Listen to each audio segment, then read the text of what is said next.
everybody.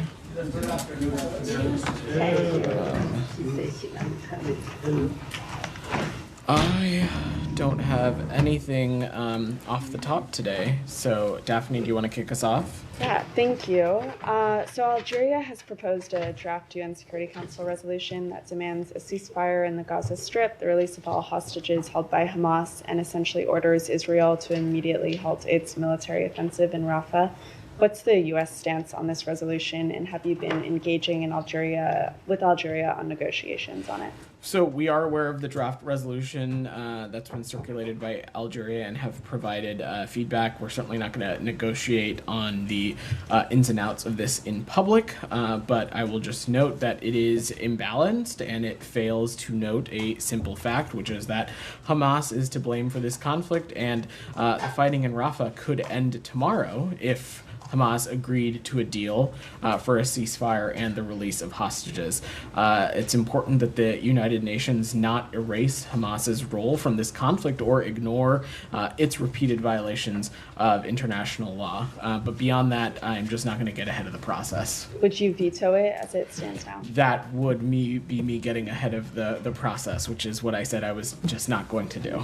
Okay, and then the United Nations said on Wednesday that the amount of humanitarian aid entering the enclave has dropped by 2/3 since Israel began its military operation in the southern Rafah region this month.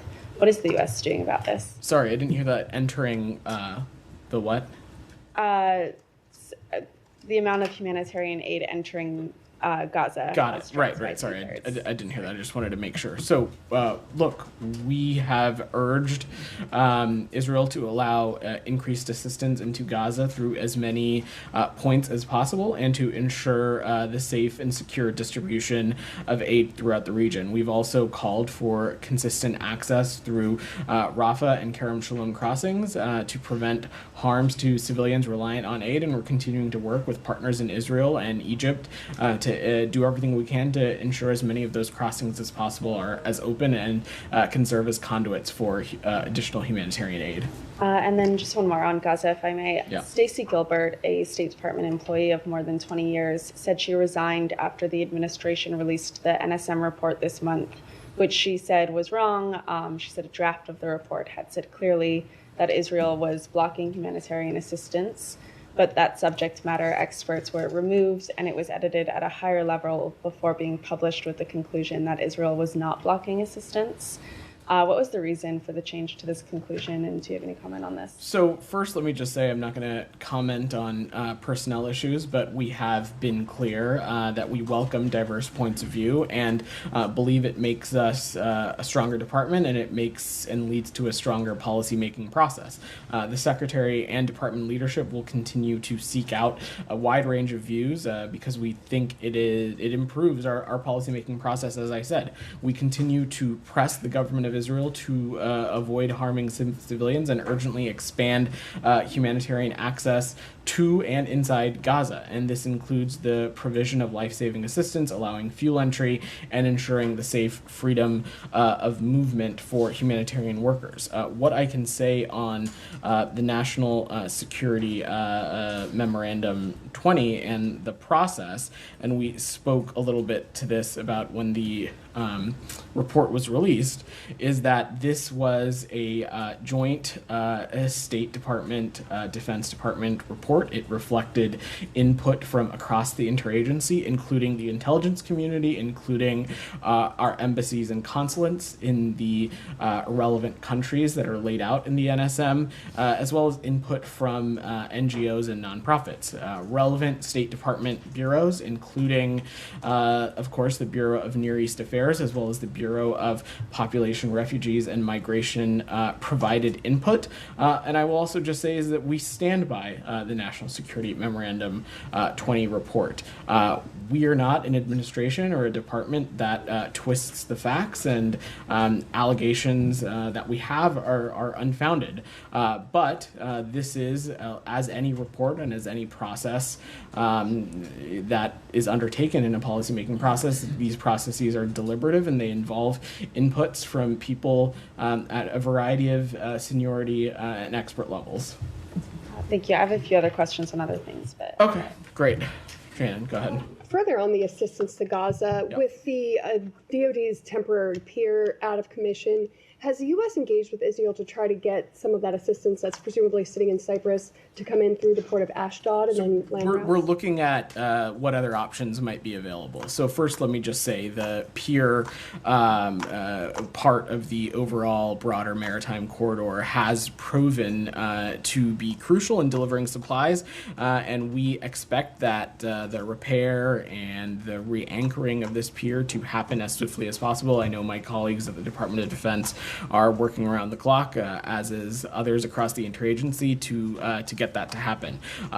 There is, of course, the warehouse in Cyprus. There is the port of Ashdod. There are the facilities on the beach side and other avenues like that. We think that those are viable options for the humanitarian aid commodities, and so we're continuing to consult with donor countries, the government of Israel, and other interlocutors on what might be feasible. But I don't have a new process to announce.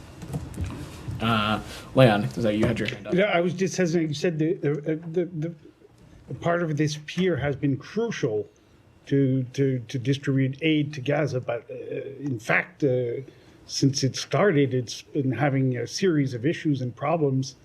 Leon, since it started, more than 100 metric tons of aid has been transported from the pier to a staging area where UN humanitarian groups distribute it to Palestinians. Of course, we want these repairs and the re-anchoring to happen as swiftly as possible, but it has been an important piece of our overall humanitarian aid efforts, and I know that across the interagency we are working around the clock to rectify the challenges that were found due to some inclement weather. But we are doing everything we can to continue to open this process back up. We think it's been vital, but as I was mentioning to Shannon, there are some other components of this overall corridor, including the warehouse in Cyprus, Ashdod Port, other setups that we think are viable options for these commodities, and we'll continue to work on that process. Sure. Thank you. Go ahead. Bidan. But the United Nations has said that aid has dropped by 67%. That's a lot of aid. I mean, since the operation in Rafah began. Doesn't that tell you that these, I'm sorry to call it this way, but Band-Aid kind of solutions, like the pier and so on, they have no long-term effect. They're subject to all kinds of weather or, mishaps or whatever it is. And the only way are really the, land crossings. Isn't that the case now? Isn't that the proof? As I said when answering Leon's question, when the pier was anchored and functioning, it allowed the provision of 1,000 metric tons of humanitarian aid. Also, I was pretty clear up here, as has Matt, as has Secretary Blinken, when we were talking about the JLOTS process and it being established, that this administration is one in which we are pursuing an all-of-the-above approach when it comes to humanitarian aid. At no point since the onset of this conflict have we tried to make the case that a maritime corridor or a pier establishment of a pier system was meant to replace or supersede land route crossings, and that's why we continue to work around the clock to make sure that those land crossings are open as swiftly as possible as well. Right. I mean, you guys said time and again that it's not an alternative to land crossing. Correct. But that continues to be the case. Why not? Then why not bring to bear whatever abilities you have, whatever pressure you have on the Israelis to allow more aid to go through the crossings, the land crossings, or your Egyptians, your Egyptian ally, or whatever. I mean, whatever land crossing there is available. We are or can be continuing to available. engage exactly in that kind of diplomacy to turn on and to open as many crossings as we can, and we'll continue to pursue that. And do you feel that we can see the reopening or the resumption of aid through these crossings anytime soon? Do you have a Said, it's important to note that aid is flowing among the crossings that exist. On May 29th, a total of 325 trucks crossed into Gaza. Certainly, I'm not indicating that that is enough or enough to alleviate the dire situation in Gaza, but aid is flowing, and we are continuing to work around the clock with partners in Egypt and Israel to do what we can to make sure other vital crossings are open and can open as swiftly as possible. Simultaneously, we're doing everything we can to repair and retrofit this pier and make sure that it can be re-anchored as swiftly as possible as well. And I'm sure my colleagues at the Department of Defense can speak to you a little bit more precisely about that process. Now, there is a CNN New York Times investigation that determined that the weapons used in Rafah were American weapons, the GPU 39, whatever. Do you have any comment on that? Because yesterday, I think the secretary said he was not sure yet whether it was American-made weapons and so on, something like that. So what is your position today? So I'm going to let the IDF speak to their investigation, including what pieces. I'm asking you about, is this a U.S. weapon as far as you know? Again, it is not for us to speak to. We can't speak to individual weapons loadouts to Israeli aircraft. So I will let the IDF speak to their investigation findings and indicate, including anything that they have to share about what weapons were used. I just don't have an assessment for you that. And lastly, does it bother you guys when former officials, high-profile officials, like the former U.S. ambassador to the United Nations, Nikki Haley, writes on a bomb, finish them off? Or when someone that's still, like a senator, U.S. senator, says drop a nuclear bomb on them and so on. I mean, like in a final solution kind of a thing. Does that really bother you? Do you feel disgust? Do you feel that, maybe you ought to issue a statement? If somebody said this about any other group of people and so on, I think you would probably be disgusted. You would say, this is terrible, this is awful. What is your position on what they say? Saeed, Ambassador Haley is a private citizen, and what we're focused on is the diplomacy and the task at hand. We're focused on doing everything we can to get this conflict to end, to secure a ceasefire that is coupled with the release of hostages, a ceasefire that can be coupled with an additional influx of humanitarian aid, one that ensures Palestinians in Gaza are protected, have their humanitarian needs met, a ceasefire that will help identify a vision for the post-conflict of Gaza, a Gaza that can no longer be a springboard of terrorism, and a Gaza where Palestinians and in a separate state, Israelis can live with equal measures of security and prosperity. That's what we're focused on. Can I just follow up on Saeed's point? Sure, and then I'm going to go to Abby because she's had her hand up patiently. Unless Abby wants to go, I'll let you. Why can't you comment on whether or not this was a US bomb? Is that a matter of policy, or is it because you don't know? Tom, we just can't speak to individual weapons loadouts on Israeli aircraft. That's not something for us to speak to. This was not a U.S. operation, and we are not. We don't have boots on the ground as it relates to this conflict. And I will let the IDF speak to their investigations and their findings. Yep. Broadly, of course, the United States has a broad and robust security relationship with the government of Israel. That is certainly no secret. But when it comes to speaking as it relates to individual operations, we're just not going to do that from the U.S. government. And I defer you to our partners in Israel to speak to that. I mean, it matters, though. You're a spokesman for the U.S. government. If this was a U.S. weapon, as has been widely reported, and all the publicly available images are suggesting, there's obviously a locus of interest for you and potential responsibility given catastrophic deaths and the way that people were killed in this incident after Israeli airstrikes. I'm just trying to understand why. I mean, have you looked at the pictures? Do you have... Tom, it's important. Let's not conflate multiple things here. First, as it relates to the origin of the weapon that was used, that is something that the IDF can speak to as it relates to their own investigations and whatever findings it chooses to make public or share or not. Separately, but related, regardless of the origin of this weapon, and regardless of what the weapon was that was used, it is devastating to see the images and the videos and the imagery that we saw from over the weekend. And that is why we went to the Israelis as soon as we were made aware of this about answers about how this incident happened, why the level of civilian harm took place, even though it was not necessarily the intent. We need to understand how this transpired, and we believe that understanding that will also continue to help the government of Israel and the IDF as it continues to conduct its operations. That is true. That is our belief, regardless of whatever the weapon of origin is, and that is something that our Israeli partners can speak to in their own investigation. I think my question is just more about whether you know the origin of this weapon and you can't and won't talk about it, or whether you don't know. That's just not something I'm going to speak to, certainly not from the State Department. What you're talking about, if you want to get very technical, is no, it's not what technical. the specific weapon every used in a weapons specific expert operation. These images has established that it's an American weapon. So it just seems a slightly peculiar position not to be able to. I'm just not going to talk speak that. to specific weapons payloads. Okay, and just on the, specific I think there was a operations. bit of confusion perhaps on Monday about the location of the tents and the fire and where the bomb or the bombs were dropped. And certainly the aerial images that have emerged since then appear to show the structures that were attacked very close to quite a lot of tents.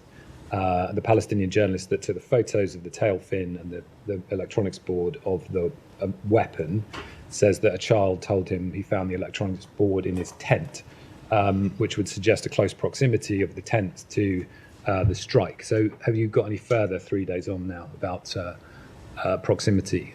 We don't unfortunately have any additional information, Tom. That's something we're continuing to engage with our partners in Israel. We have been told by the Israelis that it is conducting an investigation. We want to see that happen thoroughly, swiftly, and transparently. And as I said, looking into these kinds of things and making these kinds of assessments are critical to ensuring that the IDF avoids similar tragedies in the future.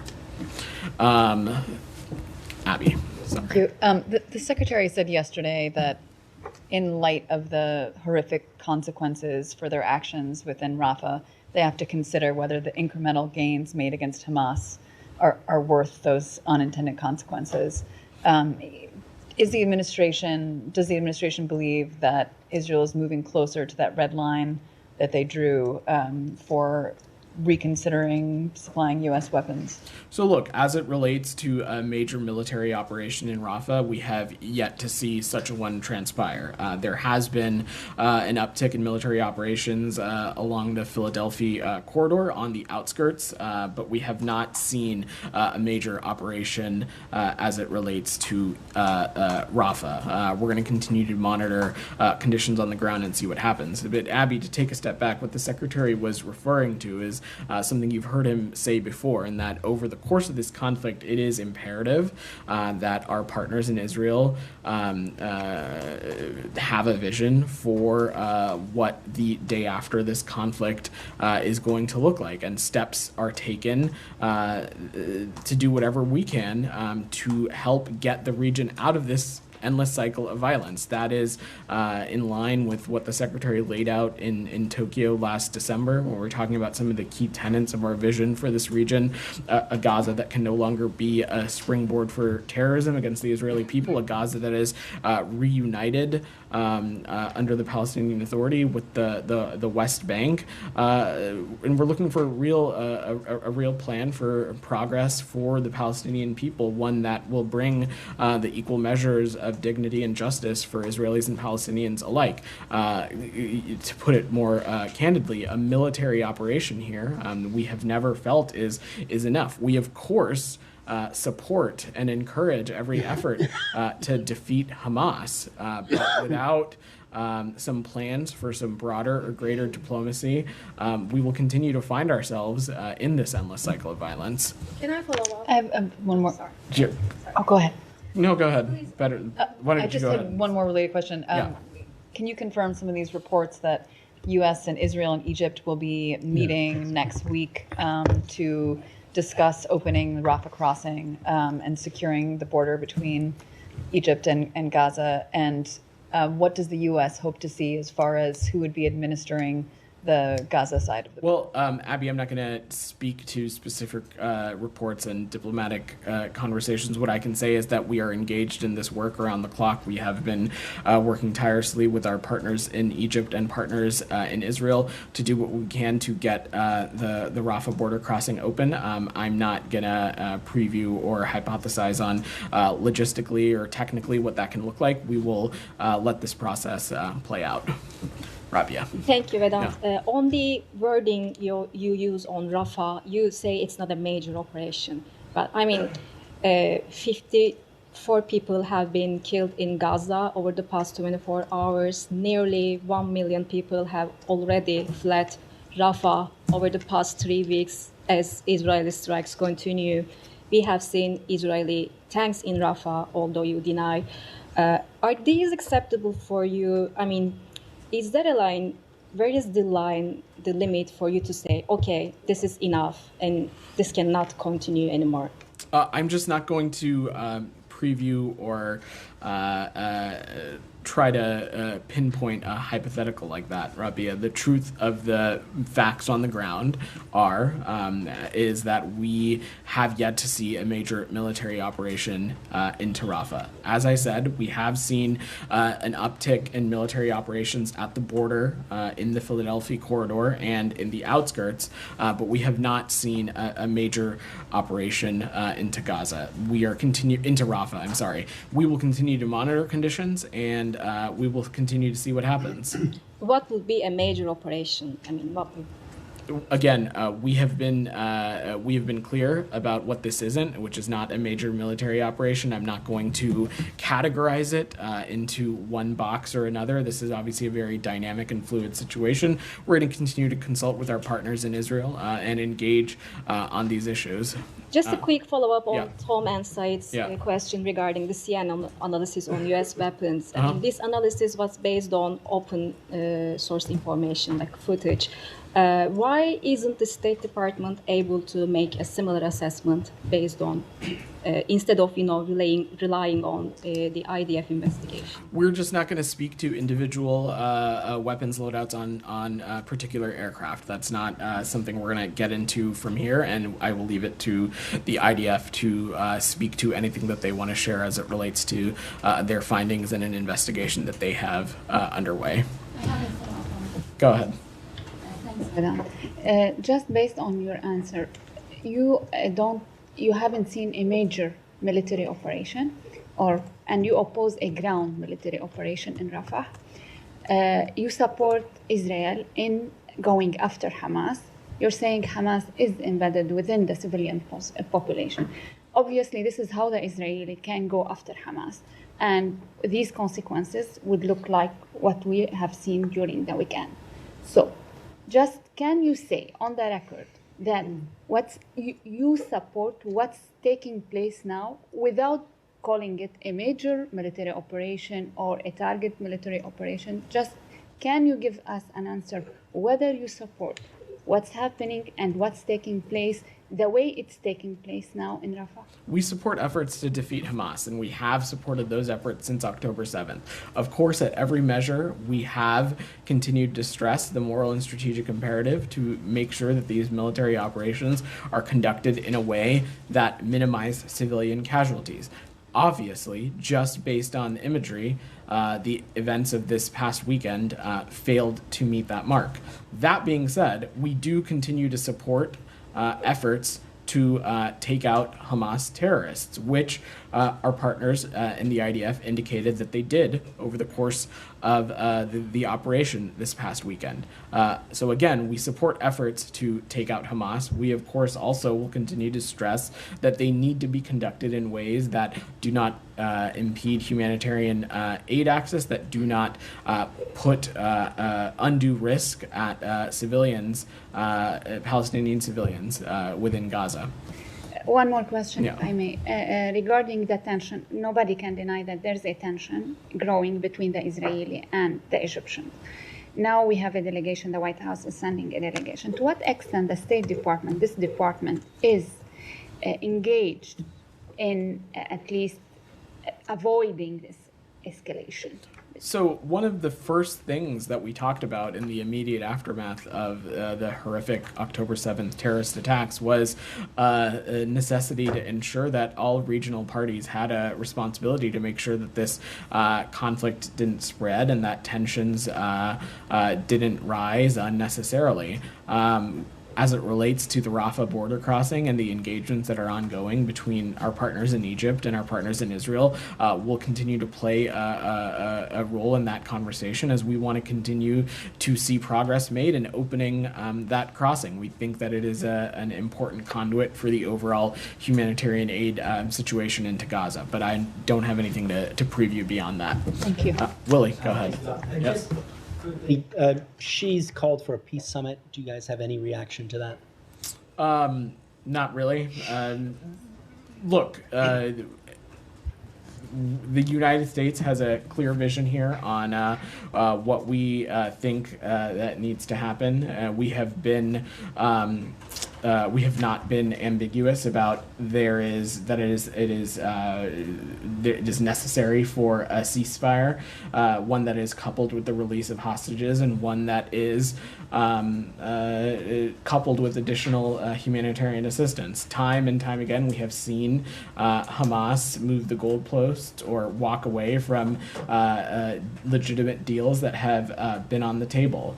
But we also know that this is something that we're going to continue to work at. It's one of the things that the Secretary himself is committed to. It's why he has engaged so directly on this with multiple trips to the region. I will also note that beyond just a ceasefire and the cessation of this immediate conflict in Gaza, you've heard me say this before, it is crucial that we also talk about the kind of diplomacy and the kind of steps that are necessary to get the region out of this endless cycle of violence, one that is, as you've heard me say before, will stop Gaza from being a launching pad for terrorism against the Israeli people, one not under the leadership of Hamas, a terrorist group. And so those are the kinds of things that we'll continue to work on. But, we're 8 months on now. These efforts clearly they're not going anywhere at the moment. I mean, why not, be open to kind of fresh ideas? If any country is interested in thinking that they can play a productive role, they certainly are welcome to. But let's not forget or lose sight of the fact that this conflict could have ended yesterday if Hamas were to just stop hiding behind civilians, put down its arms, and leave Gaza. And we have yet to see that happen. Leave Gaza? You want them to leave Gaza? They are Gazans. Most of these people that are fighting. We're talking about. Where do you want them to go? We're talking about who would take them? We're talking about a terrorist group, Saeed. Who would take them? DR, go ahead. Anything else on the Middle East before I go ahead? Go ahead. I don't think your question's on the Middle East, Jenny. I'll come back to you, I promise. Go ahead. That's okay. I think I've been doing this long enough to know. Go ahead. I promise we'll get to you, Jenny. Thank you. Thanks, Saeed. So you've mentioned these transparent investigations and sort of allowing Israel to conduct those investigations. Obviously, you've mentioned, or rather Matt mentioned on Tuesday, that lawyers have been integrated with the IDF to make sure that things are going in a way that's in accordance with international humanitarian law. Then we've also mentioned how images from this past weekend are devastating. And then the NSM-20 report that you put a lot of trust in just now says specifically that the intelligence community, quote, assesses that Israel could do more to avoid civilian harm. So at what point would the department see a pattern of civilian harm rather than just individual instances that they allow for investigations to continue? So let's take a step back here. I think I dispute the premise of your question. There has not been any indication over the course of this conflict any kind of intentional targeting or harm of civilians. What we are talking about is a primary belligerent, Hamas, that has a clear track record of co-locating itself among civilians and civilian infrastructure. And so that has created an incredibly complicated and complex warfare scenario in Gaza right now.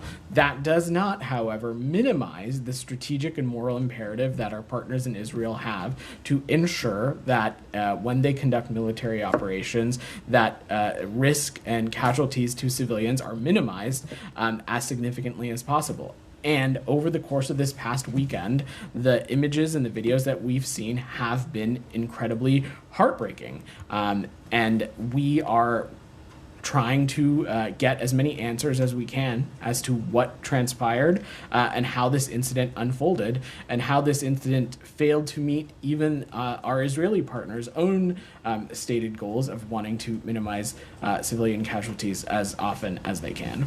Go ahead in the back. Thanks very much. Yeah. A couple of questions. First of all, you say that there are ongoing diplomatic moves to try and get more aid into Gaza. The US has been talking since November about getting more aid into Gaza. So is the fact that there isn't more aid getting into Gaza a failure of US diplomacy, or is it just empty rhetoric?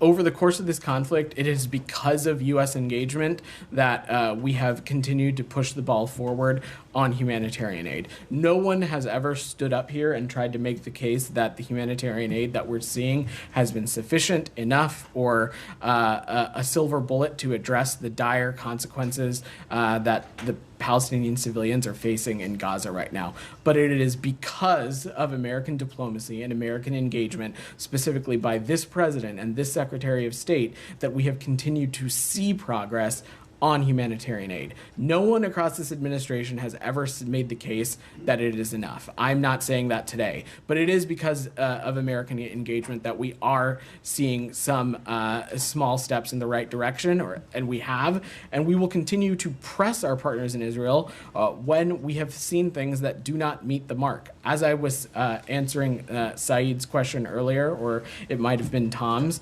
we saw more than 300 trucks enter Gaza on May 29th. I'm not at all saying that that is enough, but that is aid flowing into Gaza, and we are continuing to work around the clock to do what we can to make sure that this pier and the overall maritime corridor can be re-anchored to Gaza as swiftly as possible. Simultaneously, we continue to have warehouses in Cyprus and other components of the maritime corridor that can be used for humanitarian aid commodities, and we are looking into what might be feasible in those aspects as well. And if I can, follow up to Saeed's question, if Nikki Haley's comments are made by a private citizen and therefore don't require any comment from you, why did this administration criticize people who spoke out in favor of those in Palestine demanding a ceasefire and were quite vocal? What's the difference? When did we do that? Well, do you want to talk about the number of times that they were described as anti-Semitic? Even any time there was a pro-Palestinian protest, it seemed to be that the administration I think you are conflating 6 different things, and your question is a little bit not on the level. Let's talk about the facts here. Protests, whether they be on college campuses or elsewhere, they inherently are not anti-Semitic. There have been, of course, over the course of these protests, been imagery, there have been chants, there have been slogans, there have been signage that has been anti-Semitic. Also, what we are talking about in those circumstances is protesters who, in some instances, have broken the law, taking over buildings, occupying certain areas within specific municipalities. Those are not expressions of free speech.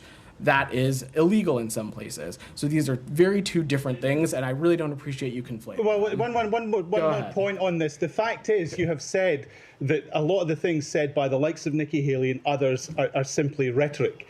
Yet when you call for the destruction, annihilation of people, that's against international law. Why is that not being condemned from the platform? That is not the kind of rhetoric that we certainly support from this administration, and it's not ones that we've been using. But Ambassador Haley is a private citizen. She doesn't speak for the United States. It's against she doesn't international speak law. for the United States. She doesn't speak for this administration.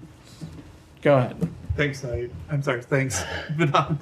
Sorry. Saeed can come up here if you like. If you guys want a daily press briefing from Saeed, I think I'm okay. Yeah. How much of the Indo-Pacific priorities have been affected by the wars in Ukraine and Gaza? Security analysts say leaving Taiwan, Japan, and the Philippines to deal with China's gray zone tactics may lead to failed deterrence.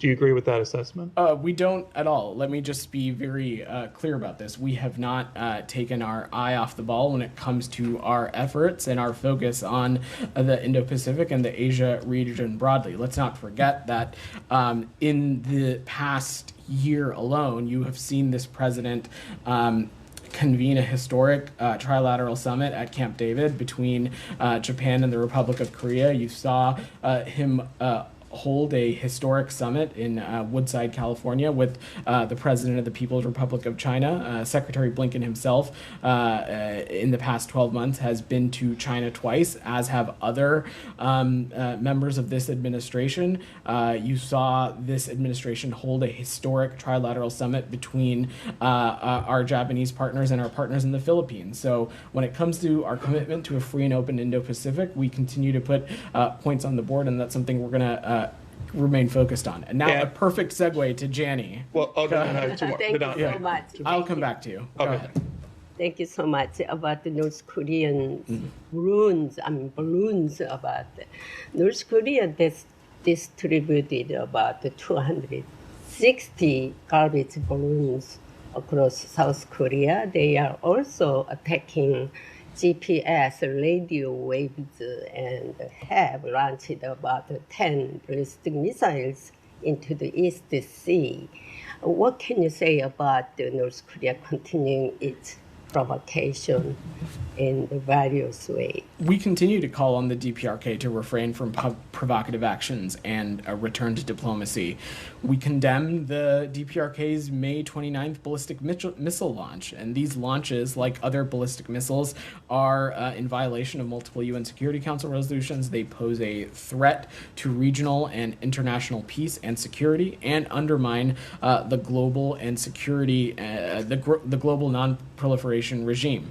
We'll continue to consult closely with the Republic of Korea, Japan, and other allies and partners on how to best engage with the DPRK. How does the United States view China's failure to play its role despite North Korea continued provocations? Well, you've heard me say this before, Jenny. We continue to believe that there are countries who have a relationship with the DPRK and have influence with the DPRK that have a responsibility to rein in and influence some of the malign and bad behavior that we are seeing, especially a country like the People's Republic of China, which sits on the UN Security Council. When we're talking about launches that are in violation of certain UN Security Council resolutions, it's of course incredibly concerning. Michelle. Yeah, two questions.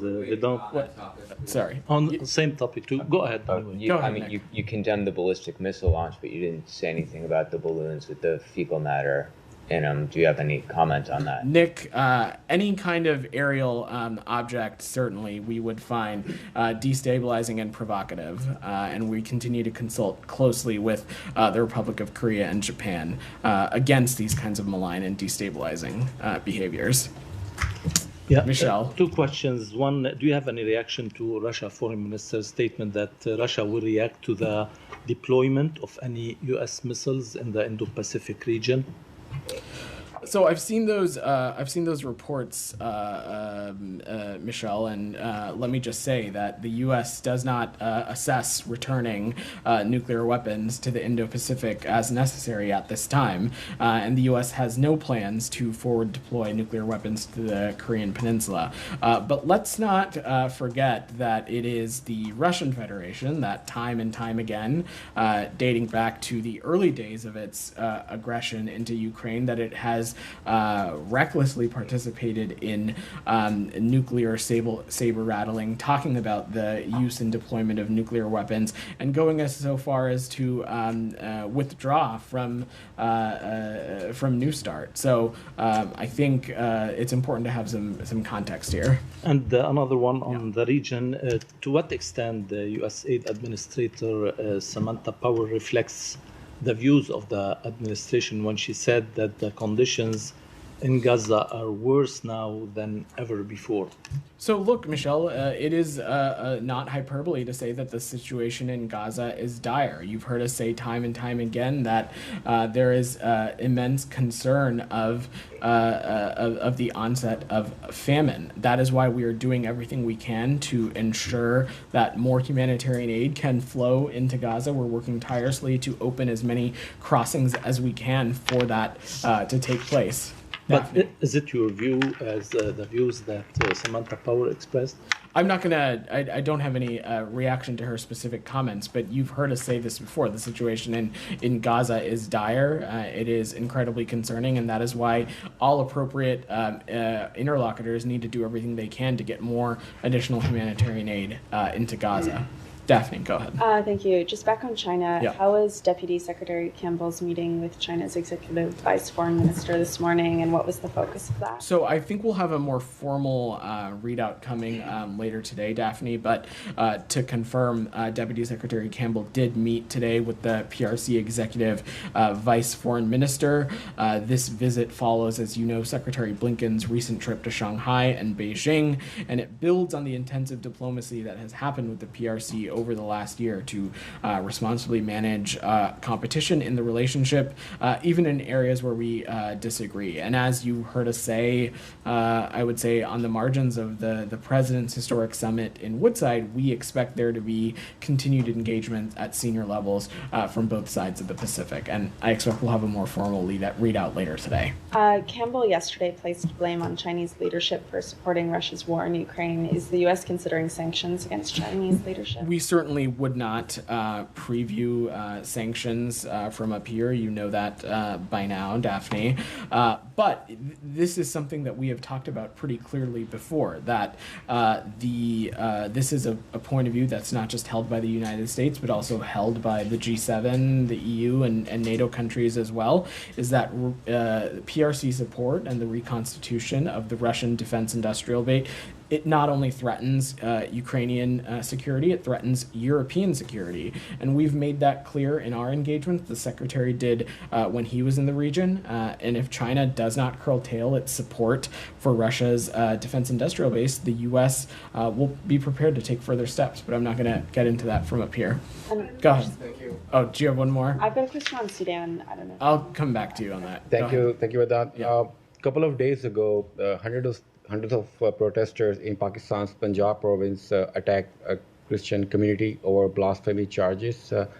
We have seen some horrifying images, and this is not the first time Christians in Pakistan are facing such kind of attacks. So do you have any comments on that? So we are aware of recent media reports of mob violence and blasphemy charges against a Christian man over alleged desecration of the Quran. And as we've previously stated, we are always concerned by incidents of religiously motivated violence. Violence or the threat of violence is never an acceptable form of expression, and the U.S.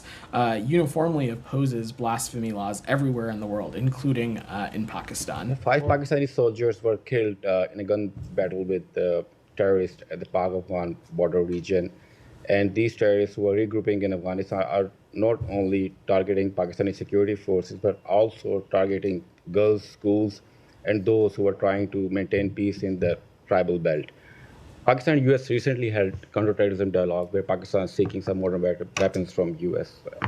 You have anything to say? So we are aware of reports concerning the deaths of Pakistani soldiers that were conducting operations along the Afghan border, and you are right, we are in regular communication with Pakistani leaders as part of our counterterrorism issues, and we're going to continue to discuss regional security in detail, including through high-level engagements, working-level engagements, and other extensive bilateral consultations. One last question, if I may. So Czech Republic is working on the extradition of Nikhil Gupta to the U.S. Gupta is, accused of involvement in the plot to kill Khalistani leader Gurpatwant Singh Pannu in New York. He was named in an indictment filed by U.S. prosecutors. Do you have any details on that? So I would just refer you to the Department of Justice, who can speak to that. We're not going to comment on pending extradition matters. Jalil, go ahead. Thank you very much, Mr. Vedant. Only two. Matt Miller had called milestone to this Chief Minister of Punjab. She just introduced these laws which are condemned by the International Federation of Journalists and almost every single media union in Pakistan. Do you condemn that, or do you want to take maybe that milestone statement back from her? I'm not aware of the specific policy, Jalil, so I would have to get back to you on that. Our comments that day were about the trailblazing candidacy of herself and her profile and background, and what it has contributed to her getting that position. It was not a reflection of any specific policy, which, like I said, I'm not aware of these. I'm not seeing these similar reports. Thank you. We're happy to look into it. Just one more. Yeah. Yes, please do look into it, because she was convicted in Supreme Court. Go ahead. Just second one is, last 2 years I have been raising this not because I have some personal interest, Pakistan's issue, and I compare it with Afghanistan. So when the US withdrew from Afghanistan, the currency in Afghanistan was 70, now it's 77. Pakistan rupee was 125, now it's 270. Last week, Dubai leaks happened where $12 billion of Pakistan businessmen, they send it to Dubai to purchase property, where at the same time, Pakistan is begging for 1 billion, 12 billion. And you have a prime minister who is openly insulting serving chief justices. Is there a question here? Yes. Are you at all worried about Pakistan? Like, these facts that I'm presenting you, these are facts, like not Imran Khan related. So, again, you've heard me say this before. We have a deep relationship with Pakistan over a number of key areas, and we'll look for ways in which we can continue to deepen cooperation, particularly in the areas of the economy and security as well. Geeta, go ahead. Thank you so much. Go ahead, Geeta. Thanks. Yeah. Today's UN General Assembly program in honor of the Iranian president who was killed last week. It seems like it didn't go as planned. It was much shorter. The U.S. didn't participate. Many European allies didn't participate. I was wondering what your take is of this low turnout in view of the fact that this was planned well in advance and everybody knew about it. I imagine that the low turnout is a reflection of the Islamic Republic's standing in the world and its track record as the largest exporter of terrorism and its continued role in provocative and malign and destabilizing activities, not just in its immediate region, but also more broadly as well. Last week, a mosque in Maryland, right here in the suburbs of D.C., held a ceremony for Raisi. A group of Iranian dissidents went there to protest. An Iranian individual who is clearly a supporter of the Islamic Republic, showed a throat cut gesture to the organizer of that protest. Was wondering, now the individual who was threatened has taken this to court. The court is going to be dealing with it, but I was wondering if you have any comments on that. So I think it goes without saying that threatening anybody on U.S. soil is intolerable and something that we have taken very seriously throughout this administration. And we will continue to work across the government to respond to any threats on U.S. soil. Representatives of authoritarian regimes cannot openly threaten or attack citizens without facing consequences. And citizens and civil society groups here in the United States are protected in their rights of expression and their rights of free speech without facing any consequences. Nick, go ahead. Haiti. Anything else on? Yeah, go ahead, Abby. Germany and other EU countries have been pushing for the larger EU to designate the IRGC as a terrorist organization. What is the U.S. position on this? Are you urging your European partners to take this step? Well, let me just say unequivocally that the IRGC is a menace to the world. We absolutely support efforts to designate the IRGC a terrorist organization, and we support those efforts worldwide. As you know, this is something that the United States has done already, designating the IRGC, and it is a terrible purveyor of terrorism that we believe affects the entire world. One more. Sure. It's Go been ahead. 18 months since a resolution was passed at the IAEA against Iran for their failure to comply with their investigation into their undeclared nuclear sites. Given the rapid development of their program since then, is the U.S. in support of pursuing another resolution against Iran for their failure to comply? And if not, why not? We're continuing to remain tightly coordinated on this with our E3 partners. No decisions have been taken with respects to any particular upcoming Board of Governors meetings. But I will just say is that we, the United States, are actively increasing pressure on Iran through a combination of sanctions, deterrence, and international isolation. We'll continue to pursue those lines of efforts also. DR, go ahead, and then Nick, I'll come to you and we can try and wrap Two up. questions, Yeah. one on the KRG and the other one on Rojava. As you were closely engaged with the Kurdish political parties and also with the KRG about the election, recently the Iraqi High Commission, Electoral Commission requested the Kurdistan Region President to reschedule the election to September 5th. How do you view this request, and how do you view the IKR election overall? So we understand that the High Commission requires a delay in order to implement some recent changes to the allotment of seats in the Iraqi Kurdistan parliament, and we urge the parties to reach an agreement quickly to schedule free, fair, and transparent elections as soon as feasible. And secondly, question on election, but this time on Rojava. The Autonomous Administration of Northeast Syria, Rojava, they are going to have an election on June 11th. Does the U.S. representative to Syria monitoring this election, and how do you view the process of that election in Rojava? So you've heard us say this before, that any elections that occur in Syria should be free, fair, transparent, and inclusive, as is called for in UN Security Council Resolution 2254, and we don't think that the conditions for such elections are in place in Northeast Syria in present time, and we've conveyed this to a range of actors in Northeast Syria. Nick, go ahead.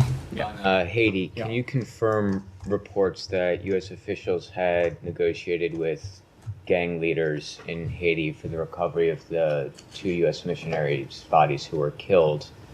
And then also, do you know if those bodies have been repatriated? What I can say, Nick, is that those bodies have been repatriated. They are in the United States now. I'm not going to get into the deliberations beyond that. I will just echo what you heard the department say over the weekend, which is that we extend our deepest condolences to the families of these 2 American citizens.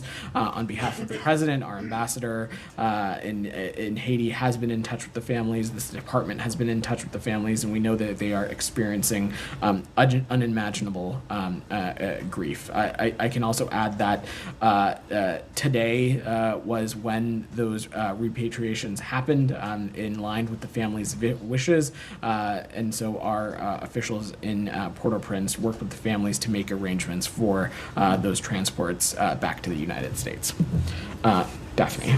Yeah. So Sudan's army yesterday rejected a call to return to peace talks with the RSF following a conversation between Burhan and Blinken. Burhan's number 2 on the country's Transitional Sovereign Council said the army would not go to Jeddah and, quote, whoever wants us to should kill us in our country and take our bodies there, unquote. Do you have concerns about this messaging, and what was Blinken's message in the call with Burhan about the Jeddah talks? So broadly, Daphne, I can just say is that we're engaged in intensive diplomacy to end this war and to mitigate the humanitarian crisis and to prevent future atrocities. As you noted, the Secretary spoke with General Burhan earlier this week, and the point of that conversation was to press him to end the conflict in Sudan and to resume negotiations under the Jeddah platform and enable unhindered humanitarian access, including cross-border and cross-line, to alleviate the suffering of the Sudanese people. All right, thanks everybody. Thanks everybody. You said you'd get back to me. Did you guys report